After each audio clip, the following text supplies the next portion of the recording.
is almost upon us as we welcome you into NFL Live. Hannah Storm with an all-star cast today. Look at this. We've got Swagoo, Hawk, Shefty. I love it. Yeah, hey Swagoo, I see you. I feel like I'm in 3D right now. Feel like I need to back up a little bit. I know you are. It is a very plain background, especially compared to Hawk, and of course the Schefter library that we've come to know and love. All right, Yes. let's jump right in. We're 9 days away from the draft. The Kansas City Chiefs hold pick number 9, and head coach Andy Reid was asked about his team's draft recently at the league's annual meetings. It's a position you don't want to be in, but we're there, and so. Brett Veach does a great job of working at his job. I know he's fired up about it. I've heard all the stories about the draft being this and that. There are going to be some good players in those spots, and we welcome good players onto the team. Well, the number 9 pick has been a good one to a lot of teams over the years. Recents include Roma Dunze, Jalen Carter, Defensive Player of the Year Pat Surtain, Hall of Famers including Brian Urlacher, and Luke Kuechly, new Hall of Famer. He was just inducted this year. So, Shefty, the last time the Chiefs had a top 10 pick, they took a kid named Patrick Mahomes, 10th overall back in 2017. It worked out pretty well. What are you hearing about their plans for this year? Well, Hannah, 9 days out of the draft with number 9 in their selection on their arsenal. They also have the 29th pick. So there's a lot of 9s there. There's a lot of history there, a lot of favorable history for the Chiefs. And this is a team that has a lot of needs to address because during the offseason, they traded Trent McDuffie to the Los Angeles Rams for the 29th overall pick. They lost their other starting cornerback, Jalen Watson, to the Rams also. So there are holes in the cornerback position. At the same time, they need people to protect Patrick Mahomes, and they need to get more weapons to Patrick Mahomes. And that could even be tight end, Kenyon Sadiq from Oregon. There are a lot of ways that they can go about it, but I think the way the Chiefs are going to frame this is, are we better off going with a cornerback at 9 and a weapon and a protector at 29, or are we better off going offensive lineman at 9 and coming back maybe to get a cornerback there? They have to think about these two picks in combination as they get closer to next week. Yeah, I heard you chiming in there, Swagoo. What are your thoughts?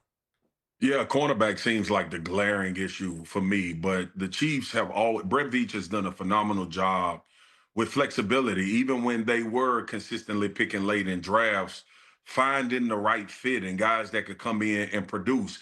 Literally, the strength of the Kansas City Chiefs for a while was that their draft picks were big parts of their championship runs, playing major roles as rookies or even younger guys, second, third year guys. So I could see them going McCoy. I could see them going Mansour Delane out of LSU. You know, I would love that to have him in Kansas City playing at a very high level.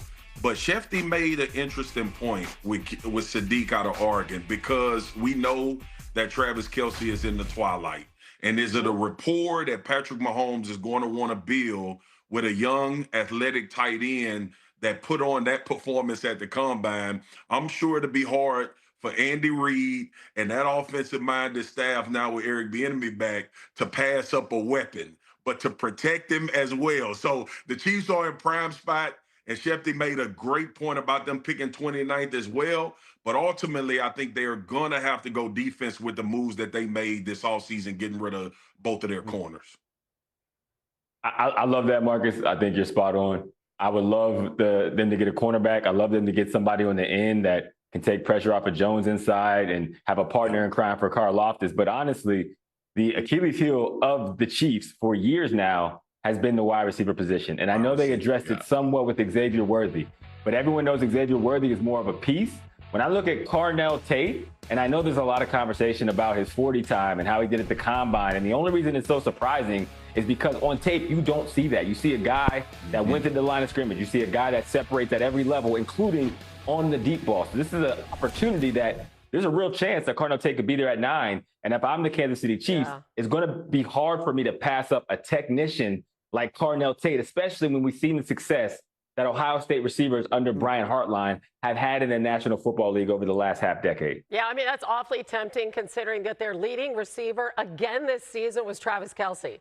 For the fourth year in a row. All right, let's go to the Eagles, who have updated their receiver room this offseason, from Friday's trade for Dontavian Wicks to Hollywood Brown, obviously former Chief Elijah Moore, close friend and college teammate of A.J. Brown. And this is new on NFL Live. Eagles GM Howie Roseman was asked if these moves have any effect on Brown potentially being traded.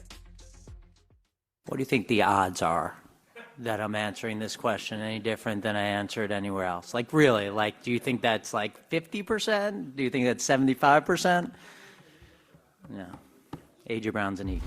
You got to ask the question. Come on. People are just out there doing their jobs. Hawk, can we play out the other side here? Because if I'm coming in and I'm the new OC, Sean Mannion, I mean, don't you want A.J. Brown there? Don't you want him in your offense? Keep him in the fold? Absolutely. Like, what are we talking about? Now, I understand there's a lot of conversation around A.J. Brown, the interpersonal relationships and the ups and downs that we write about ad nauseum, it feels like, for the last few seasons.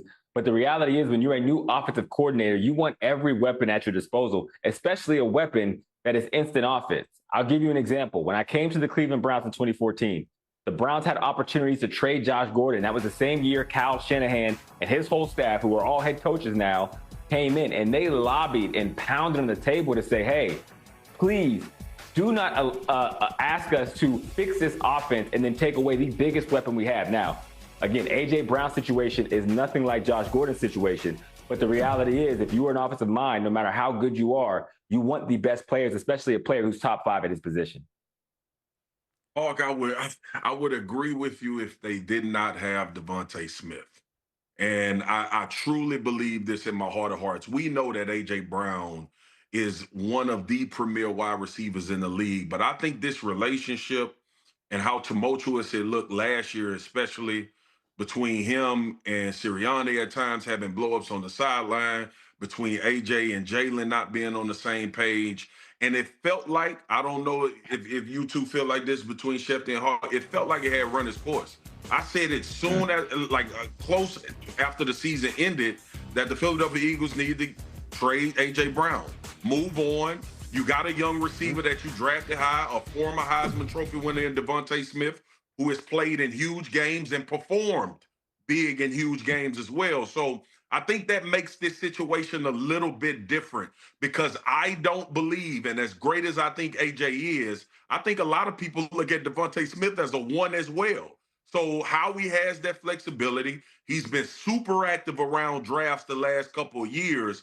And I'm interested to see if at the 11th hour, we sitting during the draft and Howie Roseman has made a move, either with A.J. Brown being a part of some type of trade package to go get somebody that we didn't know. Because I did not expect Jalen Carter to be on this roster 2 years ago.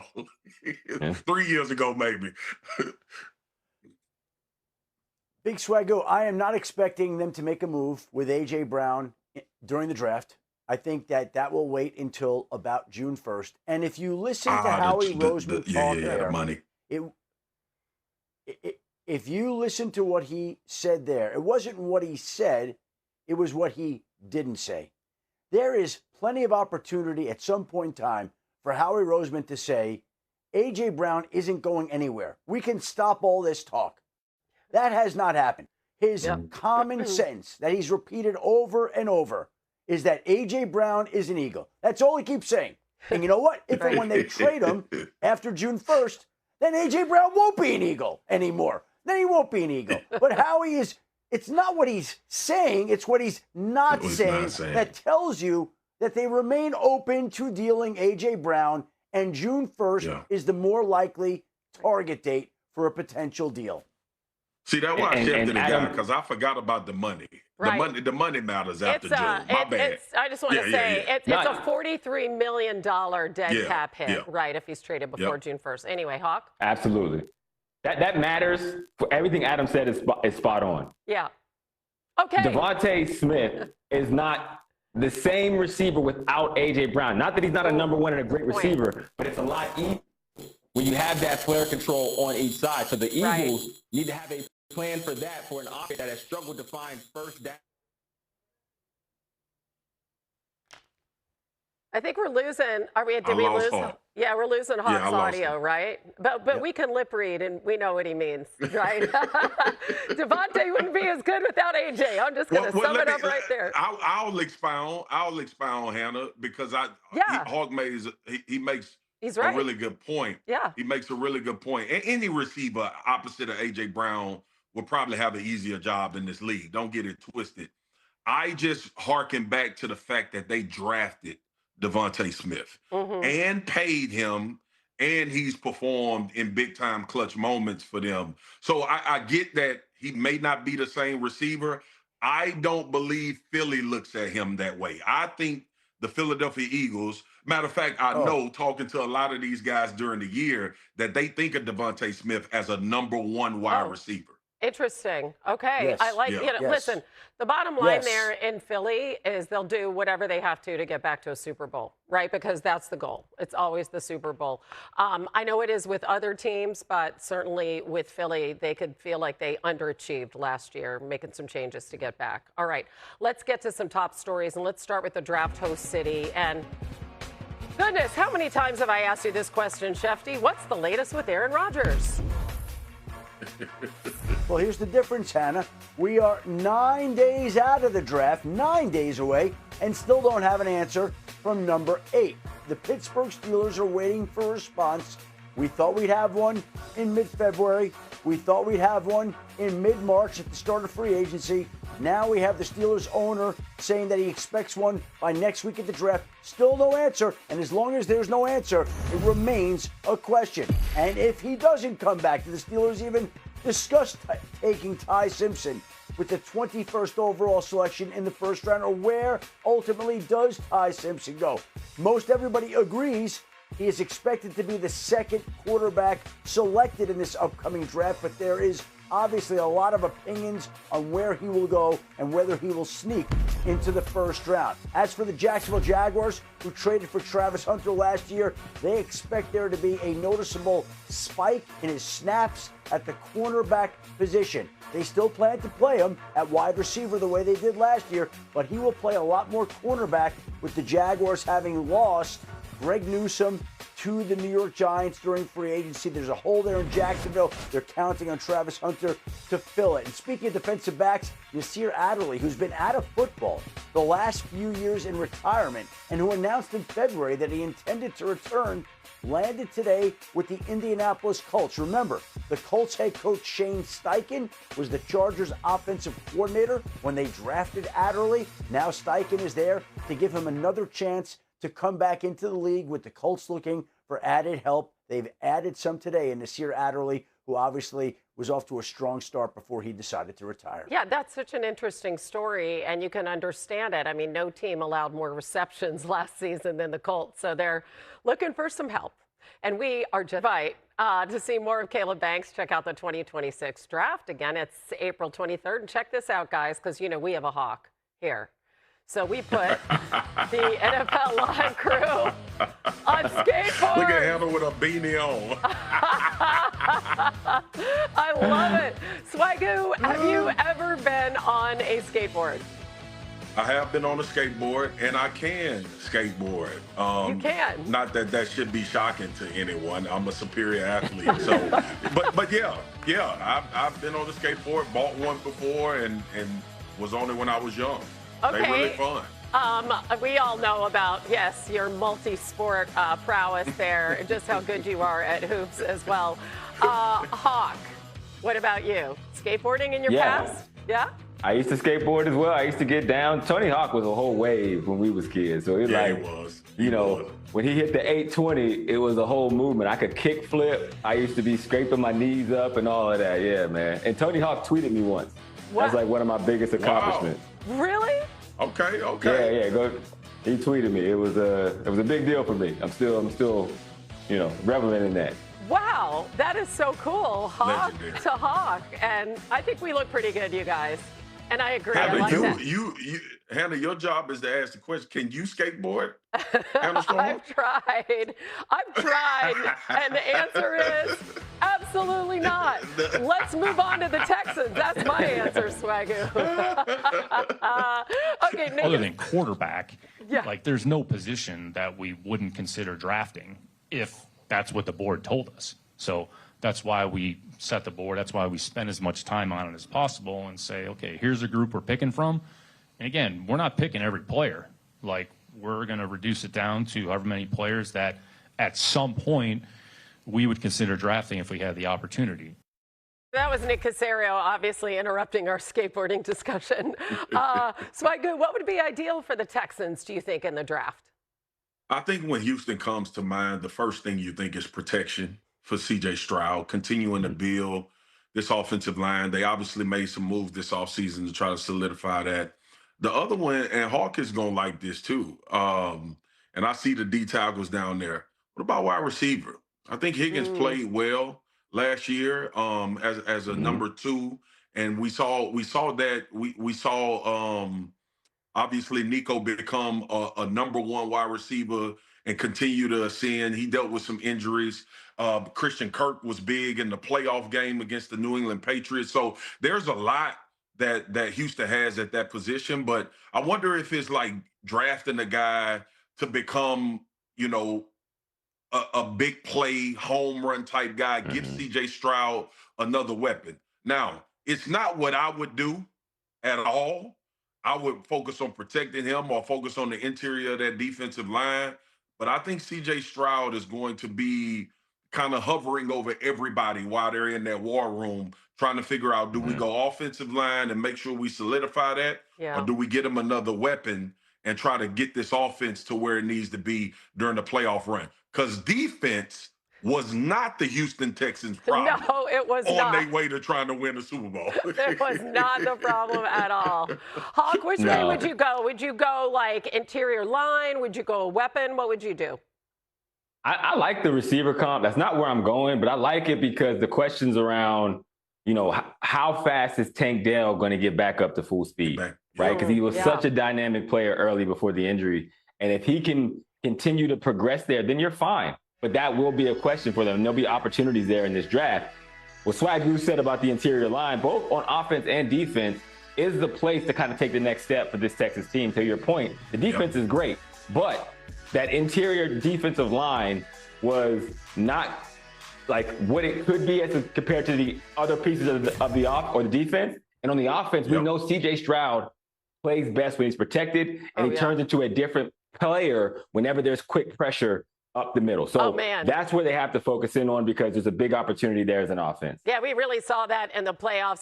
He just crumbled. By the way, that interior line's allowed 24 sacks since D'Amico Ryans has been there. That's 5th most in the NFL.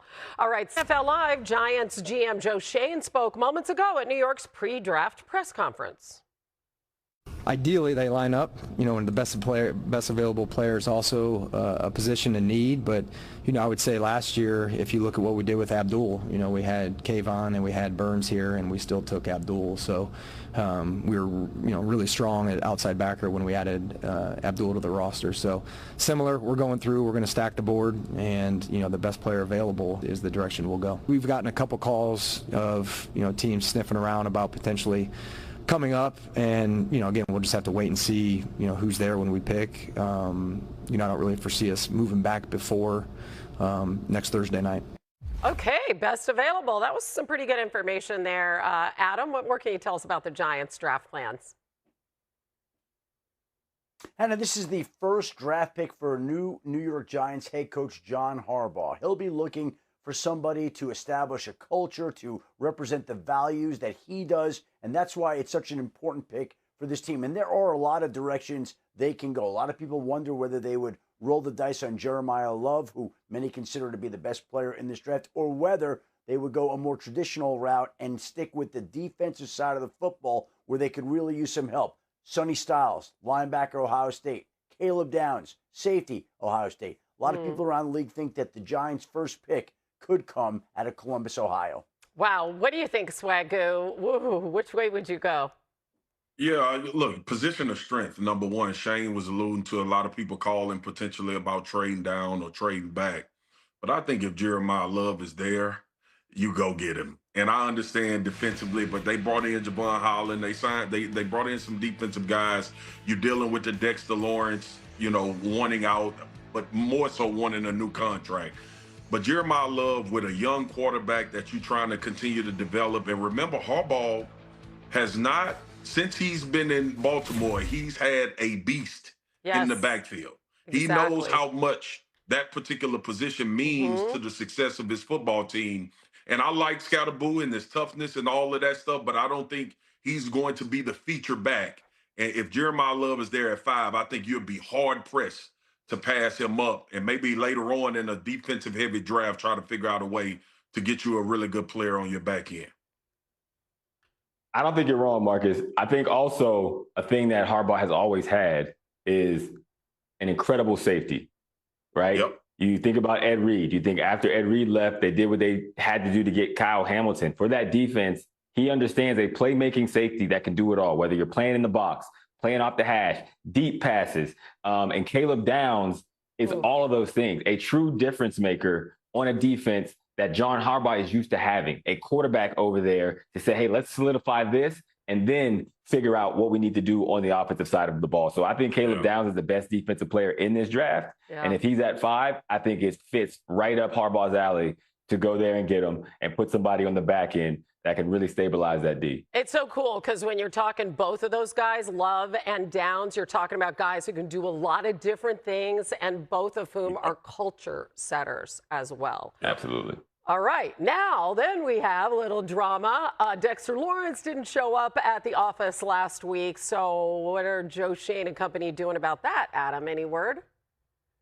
Yeah, Shefty, what they doing? Well, Hannah, they're trying to work out they're trying to see if they could work out a contract agreement with Dexter Lawrence. So far, no luck. And there are teams that are calling the Giants to figure out whether or not they'll be able to pry loose Dexter Lawrence. It sounds like the issue will have to come to a head at some point in the next week or so, certainly by the time of the draft. Either the Giants can figure out a way to extend him, or they move on from him if they can't and trade him. There are any number of teams who would be interested in trading for Lawrence. We'll see what winds up happening. So far, not a lot of progress in contract discussions. We'll see if the two sides can figure out a way to make it happen.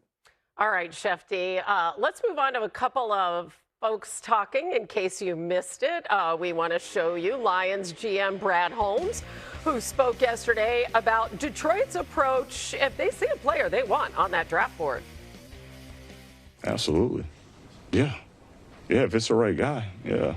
I mean, you guys know me. I feel like you guys get mad at me sometimes. I do that too much sometimes. But no, if we have that kind of conviction for a player, absolutely. We're gonna go and get him. I love it because he is drafted so well, Swagoo. They're sitting at 17. Yeah. Should they be all in on somebody in round 1? Yeah, I think, look, Taylor Decker being off this roster, protection, the pass rush has always come up, but I think more so with the offense that you run with Jared Goff, the running game that you want to have with Jahmyr Gibbs, and now David Montgomery being gone. You want protection. You want that ability to run the football and get back to some smash mouth. I think you go offensive line and then later on try to continue to solidify this defensive line with some depth. Yeah, Holmes has made all the right moves early in his drafts. All right, meanwhile, the Cowboys back in the headlines. You know, they don't like to stay out of them for very long. Stephen Jones was asked about whether he heard from anyone regarding a first-round pick swap for George Pickens. Can you confirm or deny if you guys have gotten any calls for first-round pick offers for George Pickens thus far? Yeah, you hate to get into things like that, but no, we've had no one call, with interest in George Pickens. Hawk, tomorrow's exactly 3 months from the deadline to make a deal. They need to get something done with him or try to trade him? I'd say they try to get something done with him, what he did for their offense. He gave us a lot of information for someone who doesn't want to get into it, but it really is an advantageous question for him because, number one, if you do want him, I want everyone to know there's no competition. And for George Pickens, nobody's calling, so it gives me leverage in that negotiation. I love the way that Swagoo just weighs in on all things Cowboys. It's so good. I was thinking exactly what I was thinking. Exactly. Okay, Patriots VP of Player Personnel, Elliott Wolf, spoke yesterday. He didn't rule out the possibility of New England making a move for A.J. Brown.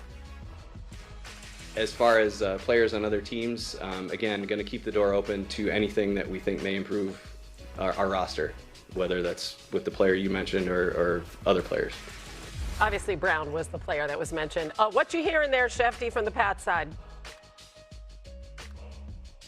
Hannah, how many times do I have to say it? A.J. Brown's an eagle. A.J. Brown is an eagle, okay? We've said it at the owners' meetings. We said it during free agency. We're going to say it again right now. A.J. Brown is an eagle. Until he's not, A.J. Brown is an eagle. Can we put this on ice until June, please, just for Shefty and his, mental health here? This is crazy. All right, but I do want to ask you, though, about Christian Gonzalez, right? Their star cornerback. What's going on there? What's the latest? Look, I think there are two cornerbacks here at some point this offseason that are going to wind up with lucrative new extensions. Devin Witherspoon in Seattle, Christian Gonzalez in New England. Both cornerbacks were in the Super Bowl. They're two of the best defensive players in the game. I think both will wind up with new deals. New England's going to want to sign Christian Gonzalez to a new deal. It's hard to imagine they wouldn't figure out a way to get that done with as well as he's played and as much talent as he's shown. So, yeah, at some point this offseason, with him being eligible for that contract extension, it would not surprise a lot of people if that deal got done. Yeah, and when he and Milton Williams both played, they went 12-1. I mean, the only game they lost when both of those guys were in was actually the Super Bowl. All right, coming up, just amazing. Hey, we saw it there. He's one of your favorites on Big Man Ball and Swagoo. Come on, take us through some of his plays.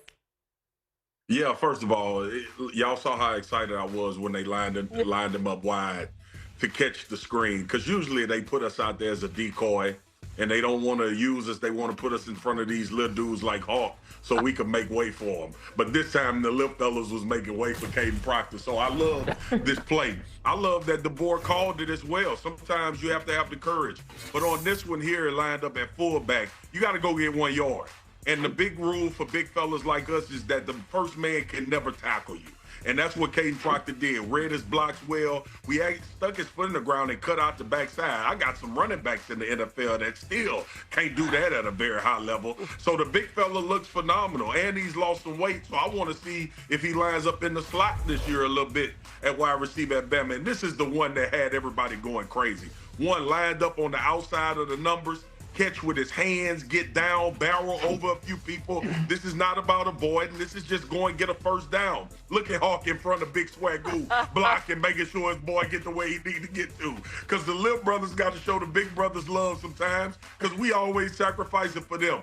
I love this from Caden Proctor. This is only going to help him on this journey to being an elite NFL offensive lineman, and respect to his former teammates and brothers, telling them what people were saying, trying to get him ready for this moment. He's gonna be a really good offensive lineman on the next level. I love offensive linemen getting their love, and I understand, you guys do sacrifice a lot. But when a coach motioned me down to cut off Mario Williams in the game, I called him stupid, because I shouldn't be doing a big man's job. And I'm gonna say the same thing about a big man doing a little man. That screen that's my territory, okay? He's one spin move away from the Bolitnikov, and I'm supposed to clap for that? That's my pass. Wait a second. Come on, man. You got to be careful who you're talking to here, Hawk, okay? Because we're going to flash it back here for Lamar Jackson in 2025. In addition to career worst in rushing yards and a sub-500 record, he was sacked on 10% of his dropbacks. Only Geno Smith was sacked at a higher rate. Now, former Chiefs pass rusher and now commander Charles Omenihu spoke recently about how defenses approach Lamar. Well, Lamar, honestly, you bring a 5-man rush on him and collapse that pocket, he's drifting backwards. And unfortunately, he might make a play that isn't going to be the best play for the Ravens. With Josh, he going to drift backwards, run around. He's a large human being. Hard to get down, and he can make every throw, bro. Every throw from no matter where he's at. His arm strength is unbelievable. I don't think Lamar has that big amount of arm strength like how Josh does. Yeah. And like I said, I just think I think you figured out Lamar. You come after him, bro. You close all the lanes. You 5-man rush him, and you cover his guys. Wow, Swagoo, he makes it sound so simple. What do you think about what you just heard? Jesus. I mean, Lamar won 2 MVPs. I know. Like, I'm sure people said 5, 6, 7, sometimes 0 blitzes, and he torched them. Look, I agree with Omenahu on this. I think Josh Allen is the most gifted physical quarterback in the NFL when it comes to how he throws, not only his physical stature, his feel for running the football and ability to move around. But let's not get carried away about a 5-man rush and Lamar drifting and you got him figured out at that point. Because if that was the case, but it wouldn't be about to get paid another $500 million to play the position. One thing I do think that helps Lamar is that this offense that he was in, and not to rain on Todd Monken, I thought Monken did a really good job overall as the offensive coordinator. But I think with Declan Dawg coming in, giving him a few more layups, a little bit more motion, pre-snap, bringing some of those intricacies of this offense kind of up to date. And if you think about where Joe Brady took the offense in Buffalo, because we're talking about Josh and Lamar, it became a run-centric offense. We talked about how well they ran the football, obviously. Talked about Josh not having to be a 40 to 50 throw a game quarterback, and it boded well for them offensively. And Josh showed at those times where he needed to, he could go back in that bag. But I think it took a lot of pressure off of him with how they transformed that offense. And I think Declan Dawg probably has the same idea now with Lamar and using his talent a little bit less to do the improv, Hawk. Something's wrong with me, Swagoo, because I never know what videos people are watching of Lamar that I'm not seeing. Bro, me neither, bro. I don't understand it. I'm going to be honest with you. Now, look, Charles is my guy. I love Charles. I think he's probably just new to the podcast game, and you get on that mic, and no one tells you to stop. Yeah, you get the saying stuff. You just get the word vomiting, and things just come out. Because to your point, Lamar Jackson was a 2-time first-team All-Pro, like just over a calendar year ago, right? And we have video evidence of Omenahu struggling against Lamar Jackson. Frank Clark chimed in and said he didn't have no problem with Josh Allen, and Lamar always gives him issues. So I think it's just, a perspective that, maybe you do feel that way, but as I said, we must not be watching the same videos. And maybe the Ravens sent something because now they've shaken things up there. They've brought in a new offensive coordinator, Declan Doyle. It'll be up to him to figure out a way to beat those 5-man rushes that are so easy to contain Lamar Jackson with. So now it's up to somebody else. But the last thing I want to add on the topic, when we're talking about word salad swag, A.J. Brown's an Eagle. A.J. Brown's an Eagle for now. That's a simple word salad. You guys, before we go, we have to show you this amazing image, all right, of this free agent in Detroit. This is Freddie McGee, the 2024 Arena Football League Defensive Player of the Year. This is Grit, no agent. I need a shot. What do you think, Swagoo? Come on. I respect it, man. This is, look, we cover this game, and this is so many dudes' dream to be able to play in the NFL. And I give him a lot of credit for shooting this shot and putting this sign out there. And, hey, if he gets a shot, I'm sure he'll be ready because he got the cleats wrapped around his neck, Hawk. There you go, Hawk. Yeah, he ready to go, man. That's what it takes. You got to unturn every stone. For my pro day, it wasn't enough scouts at my pro day. I tried to ask Pitt to let me do it. I drove to their pro day. They told me no. I drove to Temple's pro day, and they told me no. And I drove all the way back to Ohio. You got to shoot your shot. It's the only way. Got to put yourself out there, Hawk. I love that. Gentlemen, thank you. That was a good, life lesson, right? Leave no stone unturned, or unturn every stone, or whatever it was you said, Hawk.